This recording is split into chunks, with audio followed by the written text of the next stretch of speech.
संस्कृत भाषा के प्रति लोगों के अंदर जो एक जागरूकता नहीं आने का सबसे बड़ा कारण है कि इस भाषा को बहुत ध्रुव और कठिन समझा गया। अब थोड़ी सी भी गलती अगर बोल देंगे तो अशुद्धम मां वक्तव्यम, अशुद्ध मत बोलो। आप उसको रुक कर थोड़ा समझाएं और हम मौका दें उसको, तो धीरे धीरे वो संस्कृत 3 वचनों का प्रयोग होता है, एक वचन, द्विवचन, बहुवचन। हम क्यों नहीं द्विवचन का प्रयोग नहीं करें, क्या प्रॉब्लम है? हम हिंदी में अपने लिए बहुवचन का प्रयोग नहीं करते हैं क्या? हम जा रहे हैं, हम खा रहे हैं, हम बहुवचन का प्रयोग करते हैं ना।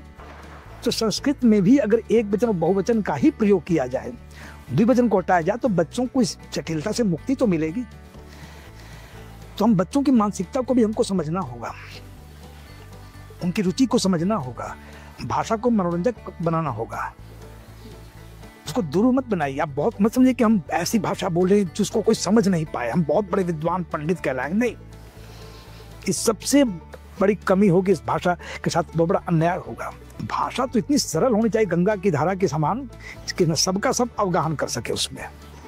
तो वैसी भाषा बनाइए, सरल से सरल शब्दों का प्रयोग कीजिए, बहुत कठिन शब्दों का प्रयोग नहीं करना। और एक बात और बताऊं मैं, जैसे हम शब्द रूप याद करते हैं अकारांत शब्द,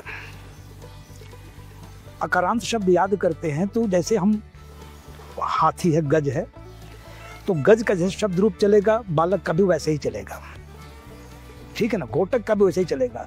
हम क्यों इसको छोड़ करके हस्ती का रूप याद करो, अब इकारांत याद करो।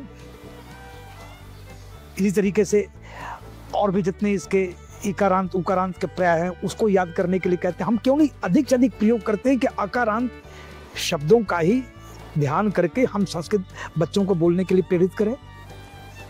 हम इकारांत उकारांत ये सारी बातें होंगी, बच्चे परेशान हो जाएंगे। तो पहले शिक्षक का एक बहुत बड़ा दायित्व बनता है कि भाषा का सरलीकरण कैसे करे, वो शास्त्रीय मर्यादा का उल्लंघन भी ना हो, व्याकरण की अशुद्धि भी ना हो, और भाषा अत्यंत सरल हो जाए। ये बहुत जरूरी है और इसका अभाव है जी। और हम इस भाषा के माध्यम से हम विज्ञान के का भी क्लास लें, जब चाइना में हम वहाँ की भाषा में पढ़ा सकते हैं, जापान में वहाँ की भाषा को, तो हम संस्कृत का भी प्रयास कर सकते हैं और करके देखना चाहिए। ठीक है, आप मौका दीजिए, बच्चों को उसमें लाने का प्रयास कीजिए। हम ऐसे बहुत से बच्चों को जानते हैं जो संस्कृत प्रेरित होकर बहुत संस्कृत बोलने का प्रयास कर रहे हैं, लिखने का प्रयास कर रहे हैं। तो आप सरल बनाइए तो पहले भाषा को, आप कठिन क्यों बनाते हैं? हम संस्कृत को एक बहुत ही शास्त्रीय जो आवरण है ना, उसको पहना दिए हैं। हम उसको व्यवहार की भाषा बनाने की दिशा में बहुत कार्य नहीं किए हैं, समझे।